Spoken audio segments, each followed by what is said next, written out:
नमस्कार, बहुत स्वागत है आप सभी का। आप देख रहे हैं उत्तराखंड प्राइम। मैं हूं आपके साथ जया मिश्रा। बुलेटिन की शुरुआत करेंगे और सबसे पहले बात हरक सिंह रावत की खबर से करेंगे। विधानसभा चुनाव से पहले उत्तराखंड में एक बार फिर से राजनीतिक गलियारों में सरगर्मी बढ़ गई है। वन मंत्री हरक सिंह रावत की नाराजगी के बाद सियासी गलियारों में हलचल तेज दिखाई दी। हालांकि भाजपा कह रही है कि हरक सिंह रावत को मना लिया गया है और अब नाराजगी जैसी कोई बात नहीं।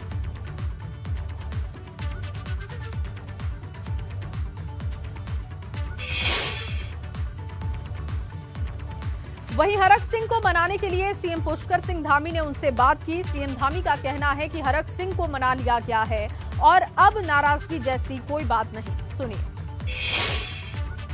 उड़ रही थी, नाराज हैं, कैबिनेट से इस्तीफा दे रहे हैं, बीजेपी से इस्तीफा दे रहे हैं। सर क्या है पूरा मामला, आप बता दीजिए थोड़ा। नहीं, ऐसी कोई बात नाराजगी जैसी नहीं है, आपस की बात है और कैबिनेट में उन्होंने अपनी बात रखी थी और हम लोग उसका हल निकाल रहे हैं। जो उन्होंने बात रखी है उस पर बात चल रही है। परिवार का मामला है, कोई ऐसी बहुत बड़ी बात नहीं। क्या बात थी, आप बैठक में मौजूद थे सर, क्या घटनाक्रम रहा?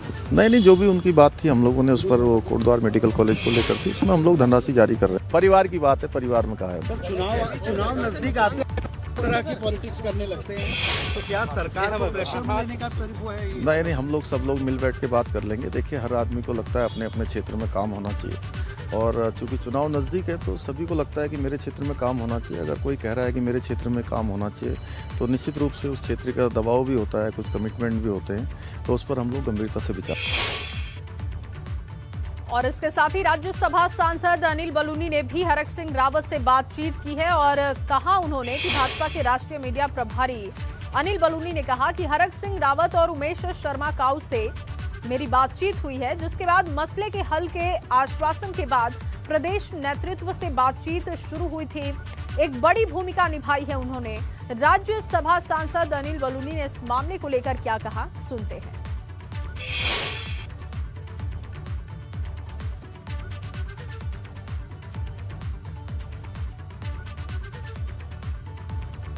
उधर सियासी गलियारों में खबरें थी कि हरक सिंह रावत ने इस्तीफा दे दिया, मगर भाजपा नेता इस बात से पूरी तरीके से इनकार कर रहे हैं। प्रतिक्रिया सुनते हैं। कहाँ लिख के दिया हमने इस्तीफा या कोई बात हुई? हाँ, ये है हमारा साथी है और हम एक नहीं हैं, फिर तो बहुत साथी हैं भाई। ऐसे कैसे? और फिर जब तक हम लोगों से बात नहीं करेंगे तो कैसे इस्तीफा दे देंगे? कहीं कुछ भी नहीं है, ऑल इज वेल, सब ठीक है। कोई इस्तीफा नहीं दिया, ना हरक सिंह जी ने दिया, ना किसी अन्य ने दिया। जो भी समाचार आपके चैनल पर आ रहे हैं, मैं समझता हूं कि वो उनमें सत्यता नहीं है और मेरी बातचीत हुई है कल, तो कोई इस्तीफा नहीं हुआ है। मीटिंग के बाद मेडिकल कॉलेज को लेकर उन्होंने नाराजगी व्यक्त की कि मेरे यहाँ मेडिकल कॉलेज बनना है।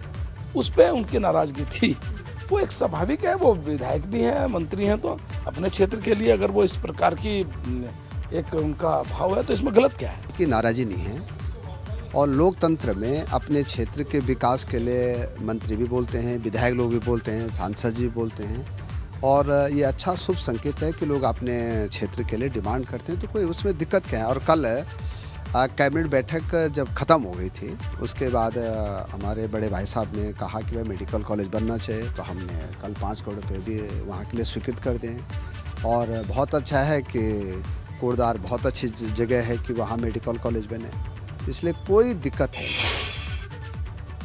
तो पार्टी के तमाम बड़े नेताओं को आपने सुना और पार्टी के तमाम बड़े नेता ये कह रहे हैं कि नाराजगी थी, इस्तीफे जैसी कोई बात नहीं है। मेडिकल कॉलेज को लेकर हरक सिंह रावत की नाराजगी रही, लेकिन अब नाराजगी खत्म हो चुकी है और हरक सिंह रावत पार्टी के ही साथ हैं। इसी खबर पर ज्यादा जानकारी के साथ ब्यूरो चीफ अजीत सिंह राठी हमारे साथ जुड़ चुके हैं, जो कि लगातार इस खबर पर एक के बाद एक हमारे तक अपडेट पहुंचा रहे हैं। अजीत जी, क्योंकि बड़े नेता जो कि प्रतिक्रिया दे रहे हैं कि कोई नाराजगी नहीं है, किसी भी तरीके का मनमुटाव नहीं है, लेकिन कल से जो आज तक घटनाक्रम रहा कहीं ना कहीं वो बताता है कि कुछ तो गड़बड़ है। भले ही नेता इस बात का दावा करें कि ऑल इज वेल है, आप क्या पूरी तस्वीर को समझ पा रहे हैं? पूरे घटनाक्रम पर क्या रिएक्शन आपका है?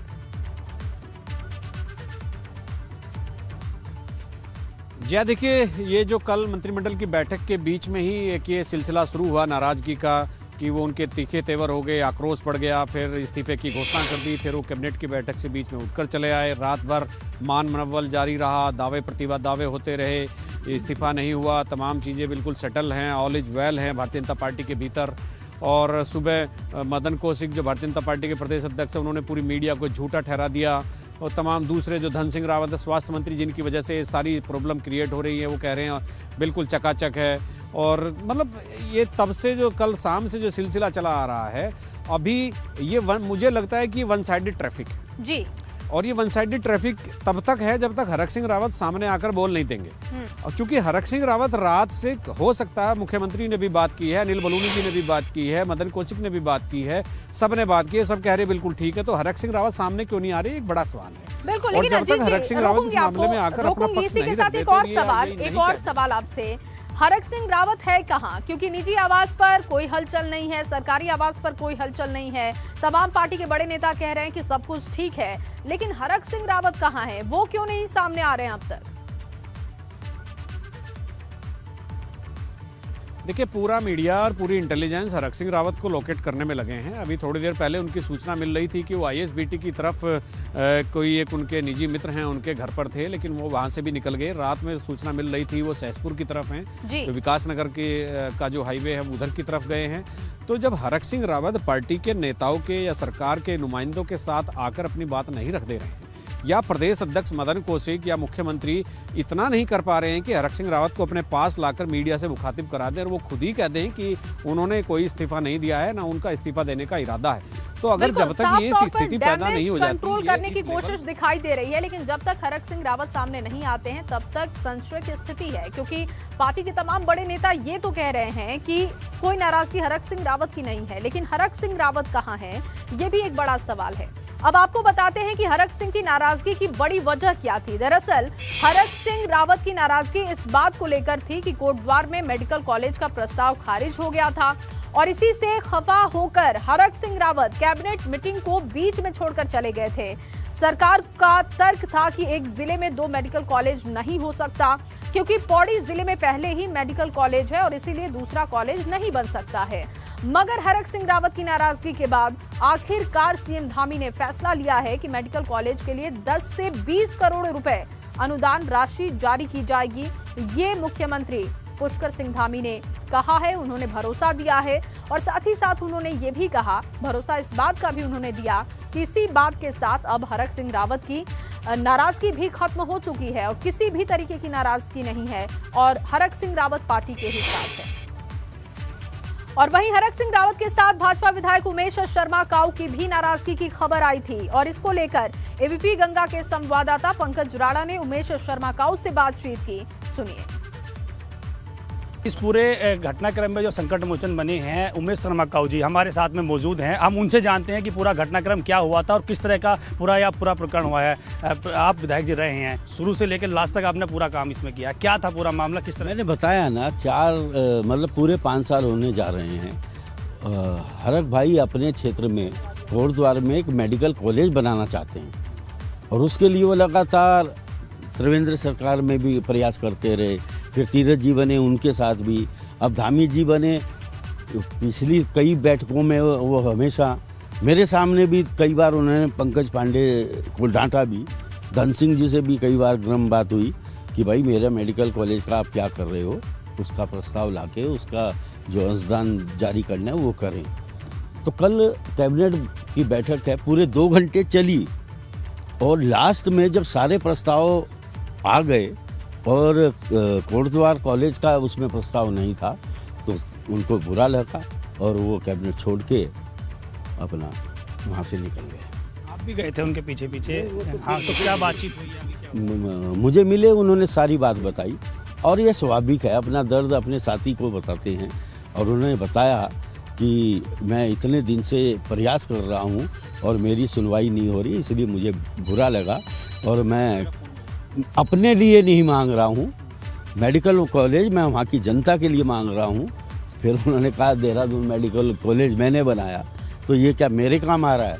सब क्या काम आ रहा है? तो इसी बात को लेके कि कोटद्वार में भी मेडिकल बने, यही नाराज़गी थी और वो राष्ट्रीय नेतृत्व मैंने अभी बताया आपसे, और धामी जी के जो बात थी उस पर हम सब मान के ये समस्या का समाधान होगा। अच्छा, एक सर इस्तीफों को लेकर जो चर्चाएं थी, इस्तीफा क्या मुख्यमंत्री जी को उन्होंने कहा था कि मैं इस्तीफा देता हूँ? नहीं, कोई बात नहीं, ये ऐसी कोई बात मेरे संज्ञान में ना मुझे कहा। हाँ, कैबिनेट छोड़ के जरूर आए, ये मेरे से भी पुष्टि की, बाकी आपसे भी पुष्टि की होगी वहाँ, आप देखो। कोटद्वार का मेडिकल कॉलेज का जो था प्रस्ताव वो कैबिनेट में शामिल था, पहले से ही वो आना था, तो उसमें कहाँ अड़ंगा कहाँ हुआ था, उन्होंने आपसे बताया? अंशदान जारी होना था, अब वो बाद में शायद किया है 5 करोड़, तो उस पर सहमत नहीं है। अब उस पर 20-25 करोड़ रुपया दिया जाएगा, वो ये बात होगी। अब सीएम साहब ने क्या कहा है? सीएम साहब ने कहा कि मेडिकल कॉलेज की जो भी समस्या है वो उसको पूरा करेंगे। विधायक उमेश शर्मा काऊ जी ने कहा है कि जो भी पूरा घटनाक्रम था वो अब पूरी तरह से खत्म हो गया है, हरक सिंह रावत की जो नाराजगी थी वो दूर हो गई है, और मुख्यमंत्री ने उन्हें ये आश्वासन दिया है कि कोटद्वार में जो मेडिकल कॉलेज के लिए वो बात कर रहे थे उसके लिए वो तत्काल जो पैसा है वो रिलीज करेंगे और उसको बनाने के आगे प्रयास करेंगे। तो ये तो है भाजपा की सफाई, लेकिन भाजपा के अंदर मचे घमासान पर कांग्रेस हमलावर है। पूर्व सीएम हरीश रावत ने इसे लेकर भाजपा पर तंज कसा, और हरीश रावत पिछले 2 दिनों से दिल्ली में हैं और कांग्रेस के अंदर मचे घमासान को लेकर राहुल गांधी के साथ उनकी मीटिंग हुई थी। हरीश रावत से खास बातचीत की है एबीपी के संवाददाता ने, सुनिए। नेतृत्व की तरफ से क्या आप लोगों से? 2 बातें बहुत क्लियर कह दी गई। एक तो ये कहा गया कि हरीश रावत चुनाव में कांग्रेस की लड़ाई के क्या हुआ, ये लड़ाई वो कराएंगे। दूसरा सबसे कह दिया गया उनका साथ दो, सब खड़े रहो। आपको भरोसा है, क्योंकि आपने जो ट्वीट में जो सवाल उठाए थे बड़े गंभीर थे। आपने कहा था कि आपके हाथ पैर बांध दिए गए हैं, जिनको सहयोग करना चाहिए वो नकारात्मक भूमिका निभा रहे, तो अब सब साथ। मेरे ट्वीट में कहीं पर मुख्यमंत्री की बात थी, चेहरे की बात थी? मेरे ट्वीट में जो था उसका समाधान कर दिया गया, और 2-4 दिन में और समाधान आप देखेंगे। ठीक है, तो अब सब साथ हैं, टीम यूनाइटेड है, और अब आपके हाथ पैर खुल गए, अब आप खुल के तैर पाएंगे? सवाल ये है। तैरना चाहिए, यदि नहीं तैर पाऊंगा तो मैं हाथ जोड़ करके कहूंगा कि साहब थक गया हूँ। जिस समय तक नहीं थका हूँ उस समय तक पहलवान डटा हुआ है। कल ये एक बड़ा डेवलपमेंट बीजेपी के कैंप में हुआ। वहां के जो रावत हैं, हरक सिंह रावत, उनकी नाराजगी की खबरें आई, और खबरें ये भी आई कि कांग्रेस के संपर्क में है, वो घर वापसी कर सकते हैं। तो क्या हरक सिंह रावत आपके संपर्क में है? क्या उनको आप कांग्रेस में? वहाँ तो एक ही रावत नहीं, एक मूंछों वाला रावत भी मूंछें मरोड़ करके इधर की तरफ को देख रहा है, लेकिन बशर्ते जो है पार्टी देखे ना। वहीं हरक मामले को लेकर कांग्रेस भाजपा पर तंज कस रही है, और इस मामले पर सीएम पुष्कर सिंह धामी ने भी पलटवार कर दिया। क्या कहा उन्होंने, सुनिए। पक्ष के पास कोई मुद्दा नहीं है, वो लोग अपने ही घर में इतने उलझे हुए हैं कि वो पहले अपने घर से बाहर निकलें, वहाँ तय करें कौन लीडर है, कौन किसके नेतृत्व में जाएंगे, कौन क्या करेगा। वहाँ पर अलग अलग तरीके की चीज़ें चल रही हैं। आज हैं रावत जी इतने सीनियर हैं, वो कह रहे हैं मुझे बनाओ, लेकिन वो पार्टी वाले बना नहीं रहे, उनको आगे कर नहीं रहे। तो सीएम पुष्कर सिंह धामी को आपने सुना। दरअसल कांग्रेस ने हरक मामले पर तंज कसा, और साथ ही साथ हरीश रावत ने यह भी कहा कि अगर हरक सिंह रावत घर वापसी करना चाहते हैं तो वो पुरानी गलतियों के लिए माफी मांगकर घर वापसी कर सकते हैं, हमें कोई दिक्कत नहीं है। लेकिन पुष्कर सिंह धामी ने भी पलटवार किया, और इस बीच एक बड़ी जानकारी मिल रही है, सीधे उसी का रुख करेंगे। देहरादून से आपको बड़ी जानकारी दे, सोशल मीडिया पर मंत्री का लेटर वायरल हो रहा है। स्वामी यतीश्वरानंद के नाम से लेटर सोशल मीडिया पर वायरल हो रहा है, ये खबर सामने आई है। जिला आबकारी अधिकारी नियुक्ति की सिफारिश की गई है लेटर में, और सोशल मीडिया पर एक लेटर वायरल हो रहा है। ये लेटर हरिद्वार ग्रामीण सीट से विधायक और धामी सरकार में मंत्री स्वामी यतीश्वरानंद के नाम से है, लेकिन एबीपी गंगा इस लेटर की पुष्टि नहीं करता है। लेकिन आपको बताएं कि लेटर में कैबिनेट मंत्री यतीश्वरानंद ने अपने लेटर हेड पर बकायदा आबकारी अधिकारी के ट्रांसफर को लेकर उत्तराखंड शासन में सचिव आबकारी को पत्र लिखा है। सरकार में ग्रामीण विकास मंत्री श्री यतीश्वरानंद जी महाराज द्वारा ये देखिए अपने लेटर पैड पर जिला आबकारी अधिकारी के लिए स्पष्ट रूप से लिखा हुआ है, जबकि उनके पास ना तो विभाग है और ना ही उन पर कोई इस प्रकार की उन्हें कोई आवश्यकता थी, क्योंकि वो संत हैं, महाराज हैं, उनको तो शराब और आबकारी की तरफ देखना ही नहीं चाहिए। फिर भी ये देखिए, जिला आबकारी अधिकारी के लिए उन्होंने संस्तुति करी अपने लेटर पर। ये बेहद निंदनीय और शर्मनाक विषय। मैं पूछना चाहता हूं कि क्या वो ग्रामीण विकास मंत्री को तत्काल प्रभाव से मंत्री पद से हटाएंगे? और इसी खबर पर ज्यादा जानकारी के साथ फोन लाइन पर ब्यूरो चीफ अजीत सिंह राठी जुड़ चुके हैं। अजीत जी, एक के बाद एक सियासी भूचाल उत्तराखंड में हम देख रहे हैं। अब ये स्वामी यतीश्वरानंद के नाम से लेटर वायरल हो रहा है। हालांकि एबीपी गंगा इसकी पुष्टि नहीं करता है, लेकिन क्या इस लेटर में लिखा गया है, क्या ये पूरा मामला है? यह देखिए, एक सहायक आबकारी आयुक्त मिश्रा हैं, वो उधम सिंह नगर में तैनात हैं। उनको वो जिला आबकारी अधिकारी हरिद्वार बनाने के लिए उन्होंने सचिव आबकारी को सचिन कुर्वे को चिट्ठी लिखी है। और उस चिट्ठी को पढ़ने से पत्रांक संख्या और तमाम जो सरकारी लैंग्वेज होती है उस पर पता चलता है कि प्रथम दृष्टा लगता है कि वो मंत्री का लेटर है, लेकिन फिर भी हम उस चीज की पुष्टि नहीं करते। सचिन कुर्वे ने भी उसको अग्रसारित किया है। लेकिन देखिए, असली बात यह है, जैसा अभी ये मान्यवर कह रहे थे कि एक तो उनके पास विभाग नहीं है, तो वो उस दूसरे विभाग के अधिकारी को अपने जिले में क्यों तैनात करना चाहते हैं, एक बात। दूसरा, वो तो संत हैं, आर्य समाजी हैं, स्वामी हैं, भगवाधारी है, उनका मदिरा के विभाग से क्या लेना देना है? तो मतलब ये वाकई एक ऐसी चीज धामी सरकार के लिए पैदा हो गई है कि शराब से जुड़े हुए अधिकारियों को स्वामी जो भगवाधारी है, जो रोज यज्ञ करते हैं, जो आर्य समाजी हैं और जिनका बहुत बड़ा आश्रम है, जो धर्म ग्रंथों को पढ़ते हैं, जो तमाम दलीलें देते हैं, धार्मिक दलीलें देते हैं, उन्हें शराब के महकमे में अब चुनाव से पहले अपना अधिकारी क्यों चाहिए? क्या उनको चुनाव में शराब बांटने की जरूरत पड़ रही है? क्या कोई दूसरी उनकी आवश्यकताएं हैं? तो ये हालांकि इस पूरे मामले की जांच और जांच के बाद क्या बातें सामने आती है उस पर भी हमारी नजर होगी। फिलहाल अपने दर्शकों को ये स्पष्ट कर दें कि एबीपी गंगा इस लेटर की पुष्टि नहीं करता है। जी, बहुत शुक्रिया आपका तमाम जानकारी के लिए। सीधे बड़ी खबर का रुख करेंगे। चमोली दौरे पर पहुंचे सीएम पुष्कर सिंह धामी, ये बड़ी जानकारी मिल रही है।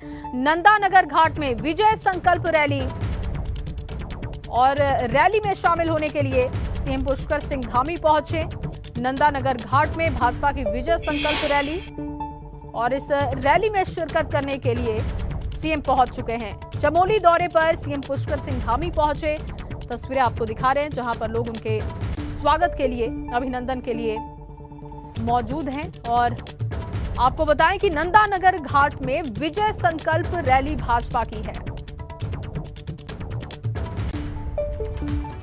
उधर भाजपा के राष्ट्रीय अध्यक्ष जेपी नड्डा कल उत्तराखंड के दौरे पर आ रहे हैं और इस दौरान देहरादून में उनका एक कार्यक्रम भी है। जेपी नड्डा 2022 के चुनाव को लेकर पार्टी नेताओं के साथ मीटिंग करेंगे और नड्डा के दौरे को लेकर तैयारियों में भाजपा जुटी हुई है। दून दौरे के दौरान नड्डा चुनावों के लिए गठित समितियों की अलग अलग बैठकें भी करेंगे, इस तरीके की भी जानकारी है।